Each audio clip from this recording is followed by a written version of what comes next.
चार पैसा इंसान के पास होता है, पहले सोचता है कार खरीद, बाइक की ताकत है बाइक खरीद लूं, और बाइक खरीद नहीं सकता तो शादी कर लेता हूं, जहेज में तो मिल जाए, नहीं मिलेगी।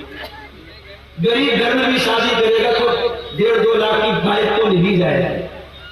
बोलो भाई ऐसा बात हो, सीमांचल के लोगों बड़े पक्के हदीस हैं साहब। मुझे यहाँ के लोगों ने बताया कैश तो कम चलता है, कैश भी चलता है, यहाँ जहेज में कहीं कहीं कैश भी चलता है, और बेगैरती की हद ये है, बेशर्मी की हद ये है कि ससुराल से कैश लेता है और ये इंसान अपनी बीवी का महर भी उसी रकम से अदा करता। अरे बेगैरत, मुझे क्या जरूरत है शादी करने की? तू 4 चूड़ी पहन घर में बैठ, जब तेरे पास अपना धन नहीं है, जब तेरे पास अपनी ताकत नहीं है कि अपनी बीवी से निकाह करके उसको महर दे सके, तो तुझे कोई जरूरत नहीं शादी करने की। तू जिंदगी भर कुमार रहे, चूड़ी पहन के बैठ जा। ये बेगैरती, ससुराल से पैसा देके उसे महर दे, शादी के मौके पर तेरे बदन की शेरवानी तेरे ससुराल के कपड़े की, दुल्हन का जोड़ा ससुराल के कपड़े का, तो तू किस लिए शौहर बना है? तू किस लिए निकाह कर रहा है? तू किस लिए इजाज़त कबूल कर रहा है? तू बेगैरत है, तेरी शर्म और हया, तेरी गैरत तेरे बाप ने जहेज के बदले गिरी। ये चलता है साहब, अहले हदीस हाथ बराबर सीने पर मार, आमीन पूरी बुलंद आवाज से बोल रहे, मगर जहेज में बाइक चल रही है, और अगर दामाद थोड़ा हाई फाई है, हाई स्कूल का टीचर है, बिहार बोर्ड के मदरसे का सरकारी टीचर है, तब क्या पहुंचना है साहब? तब तो बेटी देने वाला सोचेगा इसकी तो लाइफ सेट है, इसको बाइक या कार दे दे, कार भी मिल जाती है।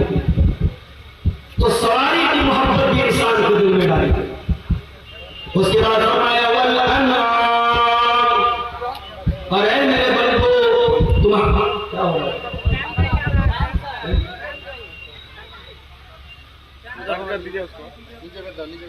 तुम्हारे दिल के अंदर चौपाइयों की मोहब्बत भी डाल दी गई है।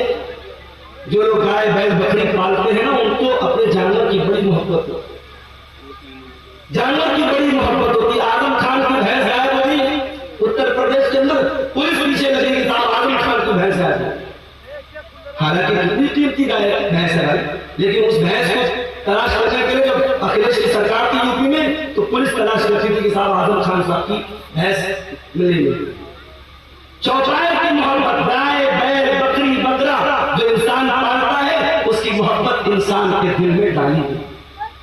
उसके बाद फरमाया वल हरती, और खेती बाड़ी करने वालों को खेती बाड़ी से बड़ी मोहब्बत होती है।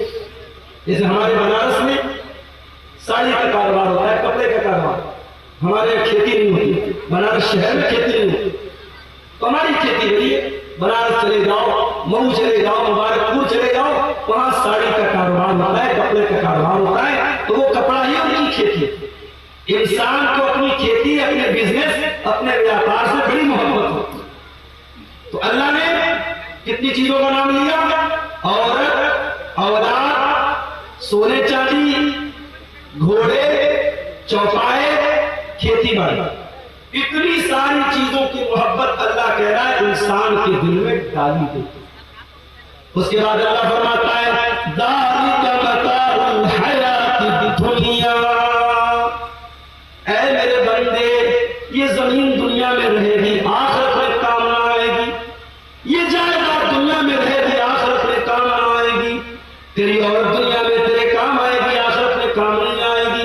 तेरे बच्चे दुनिया में तेरे काम आएंगे, आखिरत में काम नहीं आएंगे। ये सोना चांदी, ये माल औलाद, ये बीवी बच्चे, ये तमाम चीजें दुनिया के अंदर रह जाएंगी। वल्लाहु इंदहु हुस्नुल मआब, अंजाम अगर अच्छा करना है, आखिरत को बेहतर बनाना है, तो अल्लाह के पास मिलेगी, तो दुनिया में मिलने वाली नहीं है। इंसान 4 पैसे कमाने के लिए हलाल और हराम भूल जाता है। इंसान ये क्यों भूल जाता है? ये पैसा दुनिया से आगे काम आने वाला नहीं है। एक बहुत बड़े अमीर आदमी का इंतकाल हुआ, जब जनाजा जाने लगा, रास्ते में गरीब आदमी ने कहा रुक जाओ, उस अमीर बाप के लड़कों ने सोचा, लग रहा हमारे बाप का बहुत बड़ा खास दोस्त है, बहुत बड़ा रिश्तेदार है या कोई करीबी है। बेटों ने कहा जनाजे को रोक दिया जाए।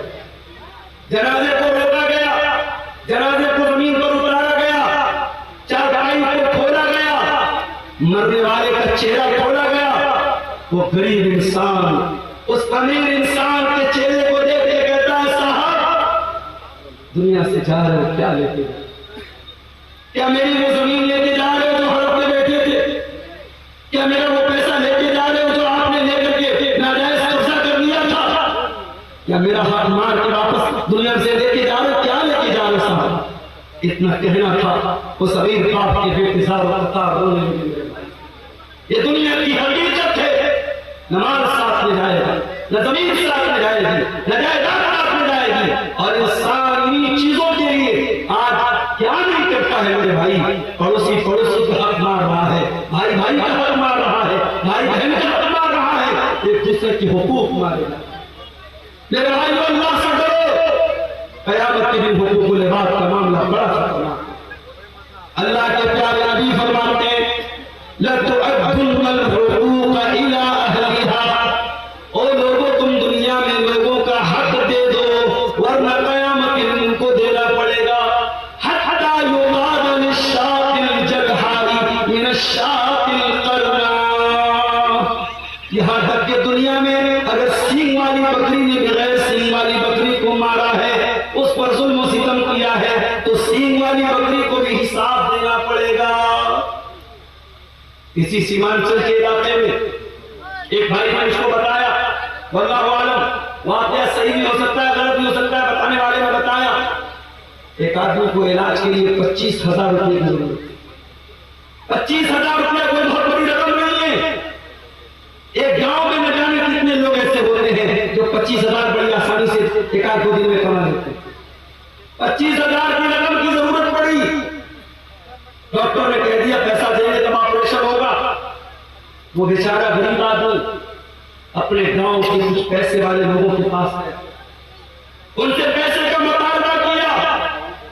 गांव के लोगों ने कहा नहीं, हम तुम्हें पैसा नहीं दे सकते। पैसे वाले लोगों ने पैसा देने से इनकार कर दिया।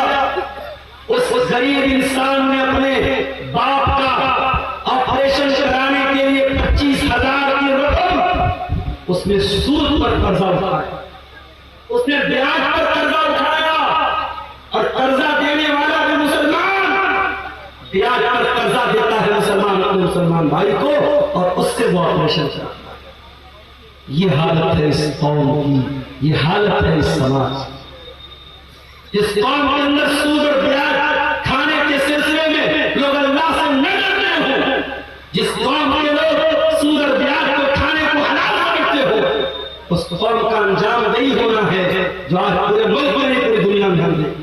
ये जूते क्यों बरस रहे हैं, ये मार क्यों खा रहे हैं, ये बुलडोजर क्यों चल रहे हैं, ये जुल्म और सितम क्यों हो रहे हैं? अल्लाह की धरती पर ला इलाहा इल्लल्लाह पढ़कर जितना हमने अल्लाह को नाराज किया है, मोहम्मद रसूलुल्लाह पढ़कर जितना हमने रसूल के हुक्म को तोड़ा है, शायद दुनिया में किसी और ने नहीं तोड़ा। सूद और ब्याज को इतना आसानी से इतने हल्के में ले लेते हो गए। दौलत की कमी नहीं इस कौम के पास। अभी कुछ दिनों पहले मैं आया था, ऐसे कटिहार के कुछ लोगों ने मुझसे कहा, मौलाना एक कंपनी आई है, उसका नाम है Meta ozone. Meta ozone company में पैसा लगाना कैसा है? मेरा वीडियो उस जमाने का अगर होगा यूट्यूबर लोगों के पास जाके देख लेना।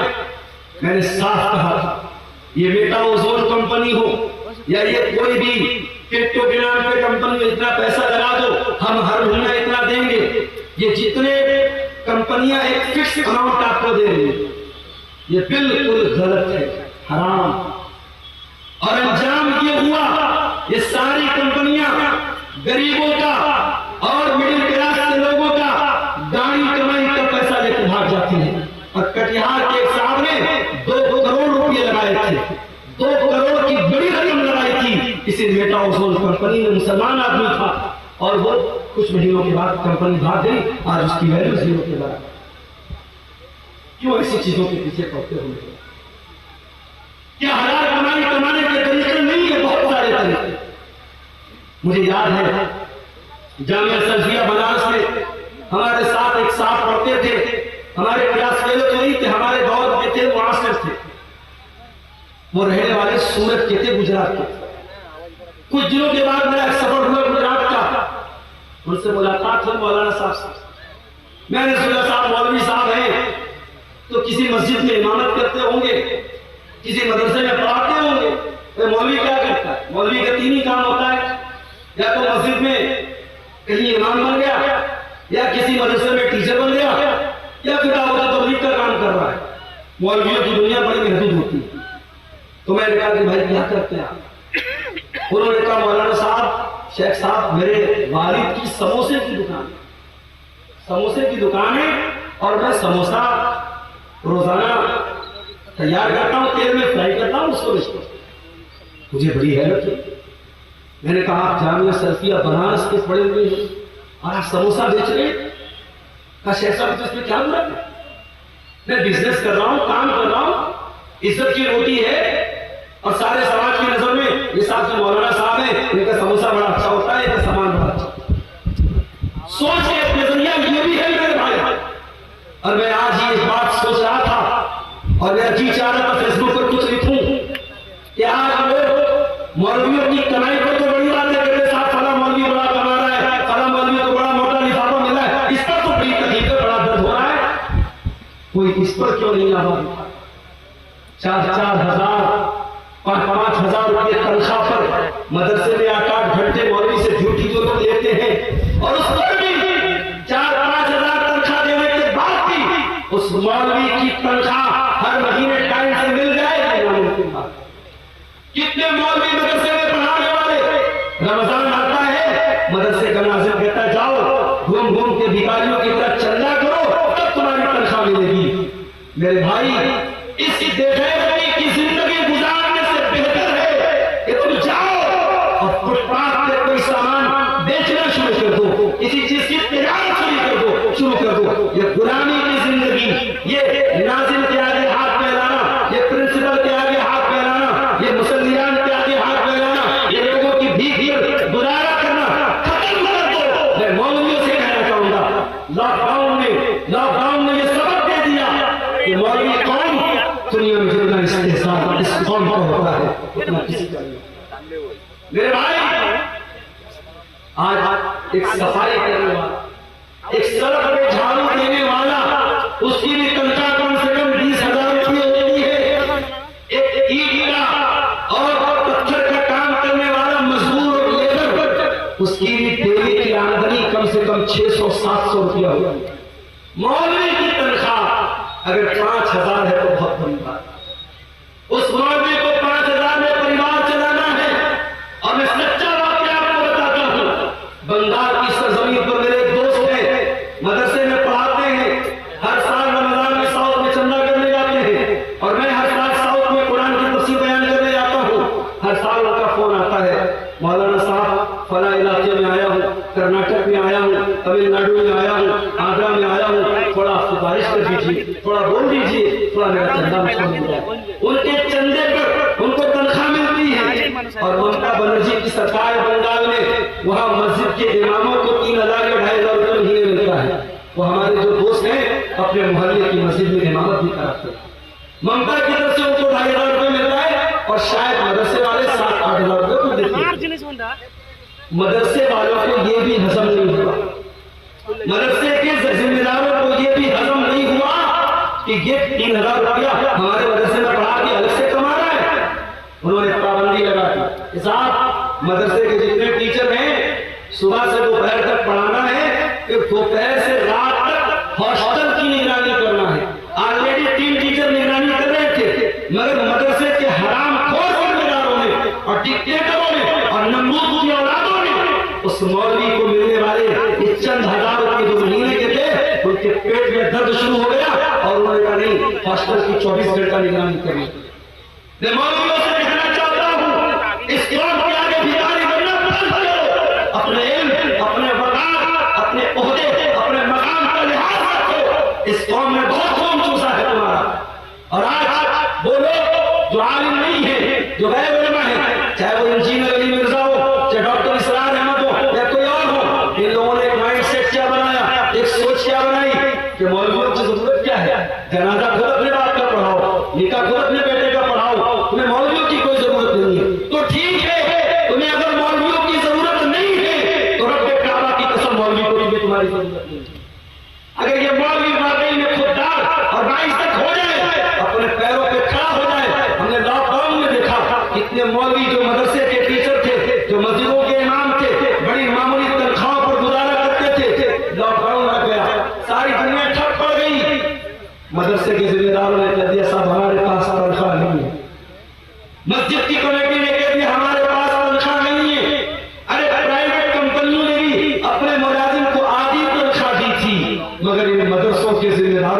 इन मस्जिद की कमेटी वालों ने ये भी नहीं सोचा कि ये आलिम कहाँ जाएगा, ये मौलवी साहब कहाँ जाएंगे, लॉकडाउन लगा हुआ है, इनके बीवी बच्चे क्या खाएंगे। कितने मौलवियों ने बेचारों ने कर्जे लेके जिंदगी गुजारी है, लोगों से मदद मांग के गुजारा किया है। लॉकडाउन ने सिखा दिया कि आत्मनिर्भर बनना पड़ेगा, सेल्फ डिपेंडेंट बनना पड़ेगा। और मैं कई उलमा को जानता हूँ लॉकडाउन के बाद जिन्होंने तिजारत को अपनाया है, जिन्होंने बिजनेस को अपनाया है। मेरे अजीजों, जो कौम अपने उलमा को भगवा मजदूर बना के रखती है, मस्जिद के इमाम को फैमिली क्वार्टर कर देना नहीं चाहती है, मदरसे के टीचर को परिवार के साथ रहने की इजाजत नहीं देती है, उसके बाद हम कहते साहब मदरसे के टीचर ने ये हरकत कर दी, मस्जिद के इमाम ने ये हरकत कर दी, बोले सुन लो, इन फिक्रों को दावत हमने दी है, इन फिक्रों को दावत हमने दी है। वो मौलवी शादीशुदा होकर बीवी से 6-6 महीने दूर रहता है, वो मदरसे का मुदर्रिस, वो मस्जिद का इमाम 6-6 महीने अपनी बीवी से अपने बच्चों से दूर रहता है, कौन इसका जिम्मेदार है? उसकी बीवी अपने शोहर के रहने के बावजूद बेवा की जिंदगी बसर कर रही है, उसके बच्चे अपने बाप के रहने के बावजूद यतीम की जिंदगी बसर कर रहे हैं। अगर उस मौलवी की शहादत में अगर उबाल आया, उसने गलत कदम उठाया, वो मौलवी यकीनन गुनहगार होगा, वो आलिम यकीनन गुनहगार होगा, मगर गुनहगार का समाज भी होगा, गुनहगार हमारा भी होंगे कि हमारे पास अपने बच्चों के साथ रहने के लिए इंतजाम है, अपने उलमा के फैमिली क्वार्टर का इंतजाम नहीं करते। मेरे भाइयों, अगर मस्जिद के इमाम के लिए फैमिली क्वार्टर का इंतजाम नहीं करते तो माफ करो, हटा दो इमाम को, खुद ही नमाज पढ़ो और पढ़ाओ, मत रखो इमाम को। फित्रों को दावत मत दो मेरे अजीजों, ये दौर फित्रों का दौर है और ये दौर का बहुत बड़ा फितना माल का फितना है। अल्लाह के प्यारे नबी ने फरमाया, ये कुल उम्मतिन फितना व फितनतु उम्मती अल माल, हर उम्मत का एक फितना होगा और मेरी उम्मत का फितना क्या होगा? माल होगा। और अल्लाह के नबी ने ये भी फरमाया, याती अलन्नासी ज़मानुन ला युबालिल मर्'उ मिन अयना खज़ल माल अमिन हलाल अमिन हराम। लोगों पर एक जमाना ऐसा भी आने वाला है, माल कमाने वाला इस बात की परवाह नहीं करेगा कि माल कहां से कमा रहा है, हलाल तरीके से कमा रहा है या हराम तरीके से कमा रहा है। हलाल के बहुत सारे तरीके हैं। अगर आपके पास पैसा है, आपके पास टाइम नहीं है, शरीयत ने एक तरीका रखा है मुजारबत। मुजारबत इसका मतलब क्या होता है? पैसा मेरा रहेगा, टाइम किसी और का लगेगा, एनर्जी किसी और की लगेगी। मैंने 1 लाख रुपया किसी को दे दिया कि भाई 1 लाख रुपया ले लो और इससे बिजनेस करो, और बिजनेस में जो प्रॉफिट होगा आधा तुम ले लेना, आधा हम ले लेना, लेकिन लॉस होगा तो लॉस का जिम्मेदार मैं रहूंगा, तुम नहीं रहोगे। और जो भी मुनाफा होगा परसेंटेज तय किया जाए, पैसा तय न किया जाए। अगर पैसा तय करेंगे तो गलत हो जाए। अगर कोई ये तय कर ले कि मैं 1 लाख रुपया दे रहा हूं और हर महीने तुम उनको 1000 दोगे तो ये गलत हो जाएगा। हाँ, हर महीने जो भी प्रॉफिट होगा 50% तुम ले लो, 50 में ले लेता हूँ, 60 तुम ले लो, 40 में ले लेता हूँ। परसेंटेज तय कर सकते हैं, पैसा तय नहीं कर सकते। और प्रॉफिट में दोनों शेयर होंगे, लेकिन लॉस में सिर्फ पैसा लगाने वाला शेयर करेगा और जो मेहनत कर रहा है वो लॉस में शरीक नहीं होगा। ये भी कायदा है, शरीयत का कानून है। अगर इस कायदे की रोशनी में हलाल तरीके से हम मुजारबत करें तो बहुत पैसा कमा सकते हैं। मगर मसला ये है, आज इंसान अखलाकी तौर पर इतना गिर चुका है कि अगर मुजारबत के लिए मैंने किसी को पैसा दिया 1 लाख रुपया, तो वो कभी नहीं शो करेगा कि प्रॉफिट हो रहा है, वो कहेगा मौलवी साहब लॉस हो रहा है। एक इंसान दूसरे इंसान पर भरोसा करने को तैयार नहीं है, क्योंकि अखलाक इतना गिर चुका है मेरे भाइयों, इंसान धोखा देने में, फ्रॉड करने में देर नहीं करता। मुसलमान ये भूल गया, उसके नबी का फरमान है, मन गशना फलैसा मिन्ना, जो धोखाधड़ी करे, जो फ्रॉड करे, जो अपने मुसलमान भाई के साथ गलत तरीके से व्यवहार करे, वो हम में से नहीं है। मुसलमान ये भूल गया, अल्लाह का कलाम कहता है, वैलुल लिल मुतफ्फिफीन अल्लज़ीना इज़ा कालू अला अन्नास यस्तौफून व इज़ा कालूहुम औ वज़नूहुम युखसिरून। बर्बादी है नाप तौल में कमी करने वालों की। नाप तौल में कमी का मतलब सिर्फ यही नहीं होता कि तराजू में डंडी मार दी जाए, सामान कम तौल के दिया जाए। नाप तौल में कमी का मतलब ये भी है कि जब अपना फायदा नजर आए, अपना मफाद नजर आए, तो इंसान दोनों हाथों से फायदा वसूल ले, और जब सामने वाले को इंसान रास्ता बदल दे, अपने लिए अलग में यार और सामने वाले के लिए अलग में यार, ये भी नाप तौल में कमी है मेरे भाइयों। और कुरान कहता है नाप तौल में कमी करने वालों के लिए बर्बाद। और आगे